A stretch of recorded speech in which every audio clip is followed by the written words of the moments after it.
नमस्कार, मनी गुरु की इस खास पेशकश में आप सभी का स्वागत है। मैं हूं स्वाति रायना। फाइनेंशियल प्लानिंग सिर्फ रिटायरमेंट के लिए नहीं करनी होती है, रिटायरमेंट के बाद की जिंदगी के लिए भी करनी होती है। तो रिटायरमेंट के बाद आपको कौन सी स्कीम्स में निवेश करना चाहिए? अगर आप कम जोखिम वाले निवेशक हैं तो आपके लिए कौन सी स्कीम है? आपको इक्विटी में क्या निवेश करना चाहिए रिटायरमेंट के बाद? डेट में कौन से विकल्प है? स्मॉल सेविंग स्कीम्स कौन सी हैं आपके लिए जो आप रिटायरमेंट के बाद इसमें निवेश कर सकते हैं? और रिटायरमेंट के लिए एक पूंजी इकट्ठा करनी है तो कौन सी स्कीम आपके लिए है बेहतरीन? इन्हीं विकल्पों पर आज हम चर्चा करने वाले हैं। रिटायरमेंट के बाद निवेश के कुछ विकल्पों की। हमारे साथ जो खास मेहमान हैं उनका भी पहले परिचय करा दें। आज हमारे साथ हैं विश्वजीत पराशर, ये हैं chief marketing officer Bajaj capital. Vishwajeet ji, बहुत स्वागत है आपका मनी गुरु में। Thank you Swati, thank you very much. तो हम क्या खास आज चर्चा करेंगे इस शो में? सबसे पहले उसकी सुर्खियों पर एक नजर डाल लेते हैं। आज हम शो में जानेंगे रिटायरमेंट के बाद आप कहां करें निवेश, सीनियर सिटीजन सेविंग स्कीम और प्रधानमंत्री वय वंदन योजना में निवेश के क्या है फायदे, समझेंगे एनपीएस में निवेश से कैसे मिलेगा आपको अतिरिक्त टैक्स लाभ। साथ ही रेगुलर आय चाहिए तो एसडब्ल्यूपी यानी सिस्टमैटिक विड्रॉल प्लान सही, या फिर डिविडेंड ऑप्शन आपके लिए अच्छा विकल्प।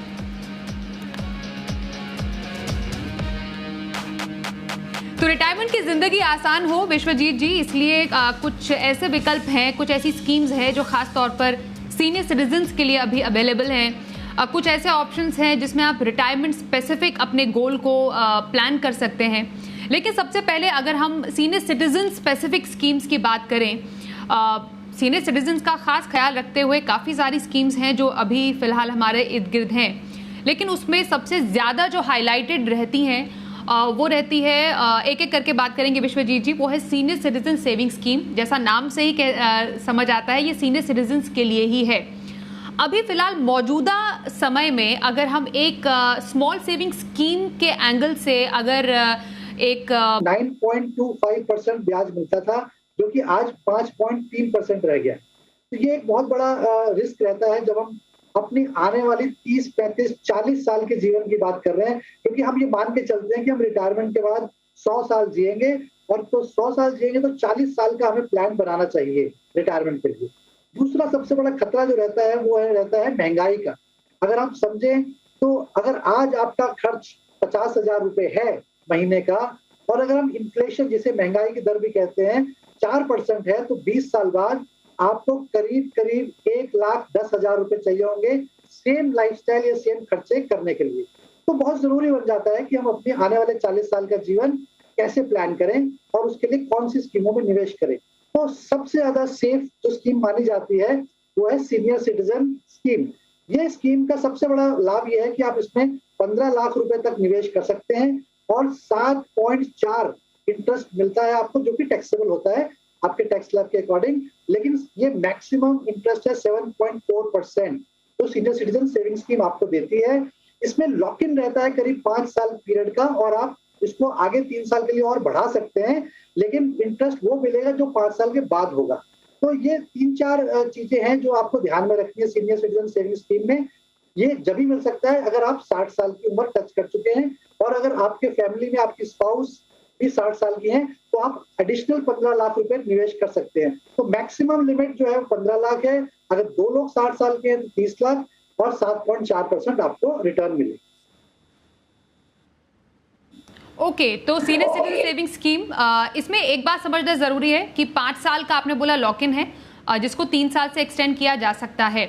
लॉक इन तो छोटा है, जिसमें 60 प्लस नागरिक वही कर सकते हैं निवेश। लेकिन जो अगर किसी को पहले पैसे निकालने की जरूरत पड़ गई तो उसमें नियम क्या कहते हैं निवेश के? जी स्वाति, नियम इसमें क्योंकि ये लॉक इन पीरियड है तो उसमें थोड़ी पेनल्टी लगती है, और आपको पैसा मिलेगा लेकिन पेनल्टीज लगती हैं। तो इसको यही कहा जाता है कि आप 5 साल तक के लिए पैसा लगाएं, तभी आपको फायदा हो, लाभ तभी हो। ओके, तो कुछ पेनल्टी लगेगी अगर आप पहले पैसा निकालते हैं। 1 साल के बाद, हालांकि जैसा विश्वजीत जी भी बता रहे थे कि कुछ पेनल्टी लगेगी 1 साल के बाद, प्री मैच्योर निकासी आप कर तो सकते हैं, लेकिन 2 साल से पहले अगर आप पैसे निकालते हैं तो डिपॉजिट पर की रकम पर 1.5% पेनल्टी का प्रावधान है, और 2 साल के बाद pre mature withdrawal total maturity period से पहले अगर होता है तो 1% चार्ज भी कटता है। लगभग इसी ब्याज दर की एक और योजना है विश्वजीत जी, जिसका नाम है प्रधानमंत्री वय वंदन योजना। इसमें भी कुछ वैसे ही नियम हम देख रहे हैं 60 साल से ऊपर वरिष्ठ नागरिकों के लिए। ये कितनी अलग है सीनियर सिटीजन सेविंग स्कीम से, क्योंकि इसके ब्याज दर भी सीनियर सिटीजन के समान ही है। हाँ, लॉक इन 10 साल का है, तो इसमें क्या खास है अगर किसी को 60 साल के बाद प्रधानमंत्री वय वंदन योजना में निवेश करना है तो? जी बिल्कुल स्वाति, इसमें प्रधानमंत्री वय वंदन योजना, वय मतलब सीनियर और वंदन मतलब रिस्पेक्ट, तो ये प्रधानमंत्री द्वारा स्कीम स्टार्ट करी गई है। LIC इसको मैनेज करता है और अगेन जैसा आपने बोला, बिल्कुल इसमें भी 15 लाख रुपए मैक्सिमम निवेश कर सकते हैं। 60 साल की उम्र आपकी होनी चाहिए तभी आप निवेश कर सकते हैं। इसमें 10 साल का लॉक इन पीरियड है। जैसे सीनियर सिटीजन स्कीम में 5 साल का लॉक इन था, इसमें 10 साल का लॉक इन पीरियड है और आपको वही 7.4% की दर रिटर्न मिलेगी। फर्क सिर्फ इतना ही है, आपको 10 साल तक 7.4% रिटर्न मिल रहा है, तो ये भी एक बहुत बड़ा लाभ है, क्योंकि आपको आते आते जैसे इंटरेस्ट रेट गिर रहे हैं और अगर आपको 7.4% मिल रहा है 10 साल तक, तो ये अपने आप में एक फायदा हो जाता है।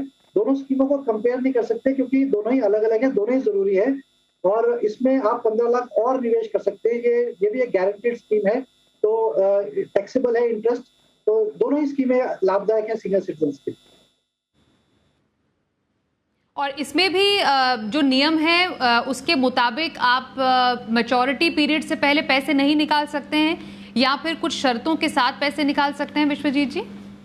जी स्वाति जी, बिल्कुल वही होता है, शर्तों के साथ थोड़ा पेनल्टीज लगती हैं, तो वो रिकमेंड अप्रिशिएट नहीं किया जाता है क्योंकि ये रिटायरमेंट के लिए प्रोडक्ट है। तो 10 साल के लिए लॉक इन का मतलब ये है कि 10 साल आप पैसा इसमें निवेश करके रखें।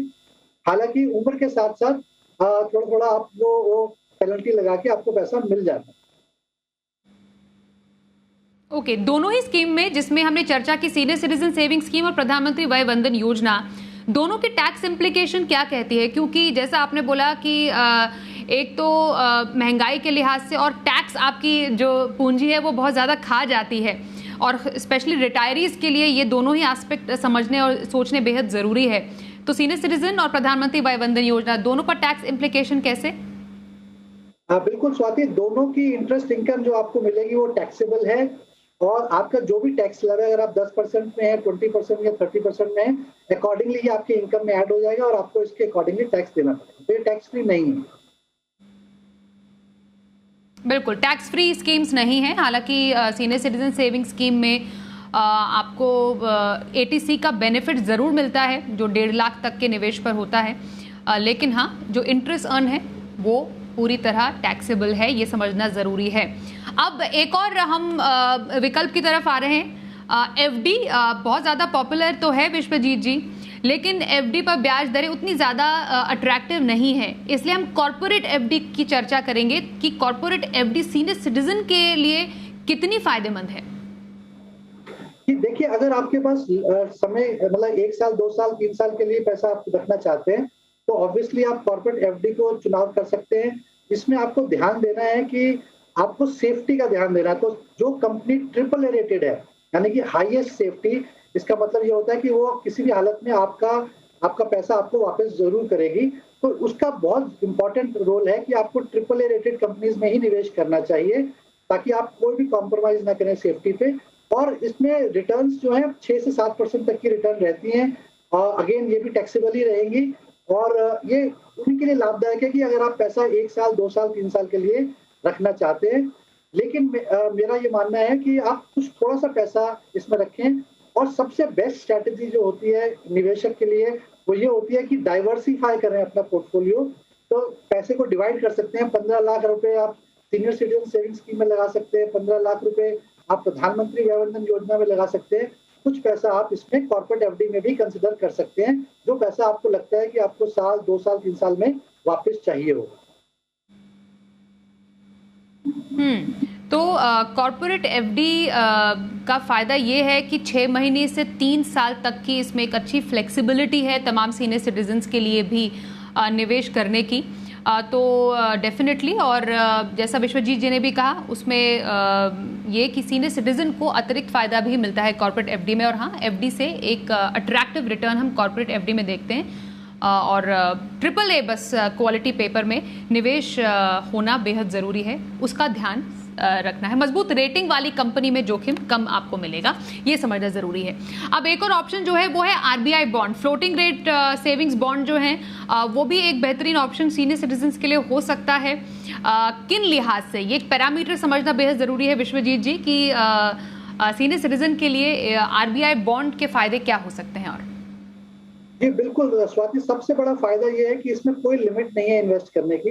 तो जैसे आपने देखा सीनियर सिटीजन या प्रधानमंत्री वय वंदन योजना में केवल मैक्सिमम 15 लाख रुपए निवेश कर सकते हैं। यहाँ पे कोई लिमिट नहीं, आप 50 लाख रुपए भी निवेश कर सकते हैं, 1 करोड़ रुपया भी निवेश कर सकते हैं और आप अपने रिटर्न्स ले सकते हैं, इंटरेस्ट इनकम ले सकते हैं।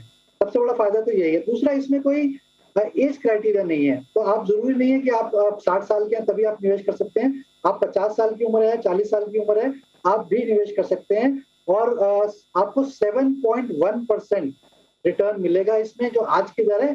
जैसा कि स्कीम का नाम है floating rate saving fund bonds, इसमें मतलब चेंज हो सकता है, रिटर्न्स चेंज हो सकती हैं, क्योंकि ये पोस्ट ऑफिस स्कीम से लिंक्ड है एनएससी से। एनएससी में अगर 6.8% रिटर्न है आज की तारीख में, तो ये उससे 35 बेसिस पॉइंट ज्यादा देगा, यानी कि 7.15% आज की तारीख में देगा। हर 6 महीने में आपको इंटरेस्ट इनकम मिलेगा। सीनियर सिटीजन सेविंग स्कीम में आपको रिटर्न जो इंटरेस्ट मिलता था वो क्वार्टरली मिलता था। प्रधानमंत्री वय वंदन योजना में आपको मंथली मिलता है। फ्लोटिंग रेट सेविंग बॉन्ड में आपको 6 महीने के बाद आपको इंटरेस्ट इनकम मिलेगा। 7.1% रिटर्न है इसकी। तो ये थोड़ा सा डिफरेंस है कि आप जितना मर्जी पैसा इसमें निवेश कर सकते हैं।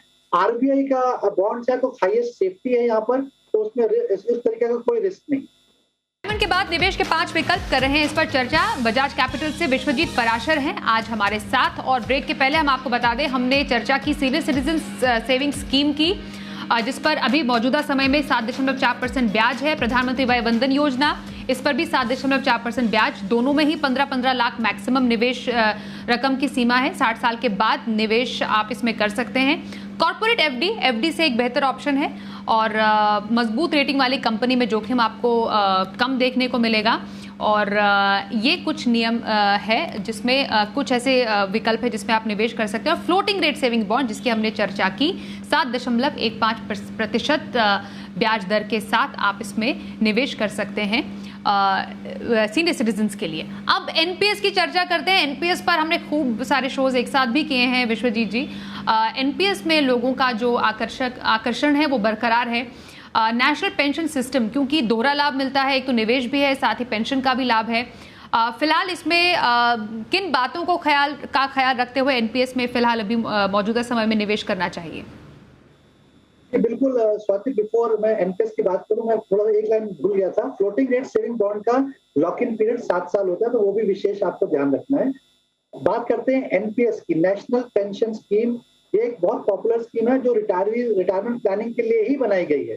अगर आप यंग हैं तो आप इसमें बहुत अच्छा टैक्स सेविंग कर सकते हैं, 1.5 लाख तो कर ही सकते हैं। उसके अलावा अंडर सेक्शन 80cc(d) के तहत 50,000 रुपए और कर सकते हैं, जो और किसी स्कीम में आप नहीं कर सकते। तो ये अगर आप यंग भी हैं, 30 साल उम्र है, 40 है, 50 है, तो आप इसमें टैक्स सेविंग कर सकते हैं एडिशनल 50,000 रुपए की।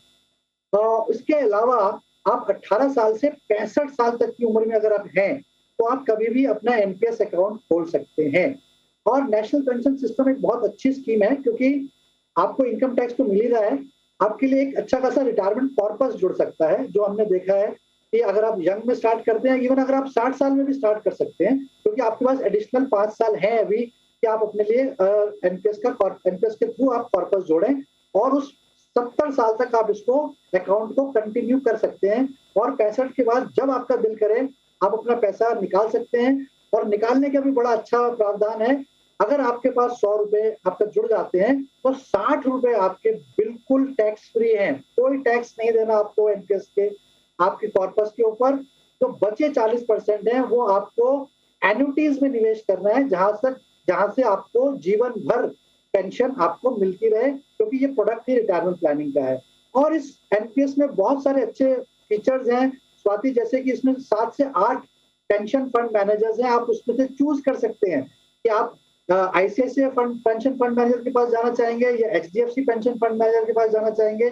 और 1 साल के अंदर आप एक आध बार स्विच भी कर सकते हैं, उसमें भी आपको कोई पेनल्टी नहीं है।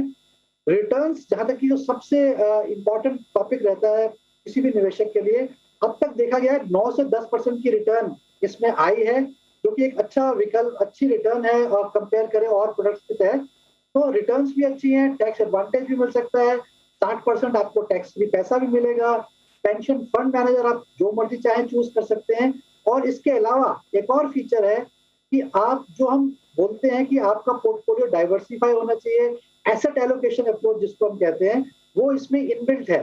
दो ऑप्शंस हैं, आप चाहें तो आप खुद डिसाइड कर सकते हैं कि आपका 100 रुपया कितना परसेंट उसमें इक्विटी में जाए, कितना गवर्नमेंट सिक्योरिटीज में जाए, कितना कॉर्पोरेट बॉन्ड्स में जाए, तो वो आप डिसाइड कर सकते हैं। या आप कह सकते हैं फंड मैनेजर को कि वो आपके बिहाफ पे डिसाइड करें, उनके पास फॉर्मूलाज हैं आपकी एज को देखते हुए, बेसिस दैट वो आपका corpus asset allocation wise diversify कर देते हैं।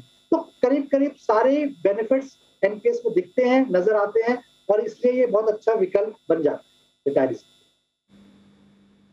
बिल्कुल, तो आपने एनपीएस का एक्चुअली एक पूरा एक जिस्ट हमें बता दिया कि आप रिटायरमेंट से पहले एक रिटायरमेंट स्कीम का फ़ायदा कैसे ले सकते हैं और कैसे उसका अपने लिए एक अच्छी खासी रकम इकट्ठा कर सकते हैं एनपीएस के थ्रू।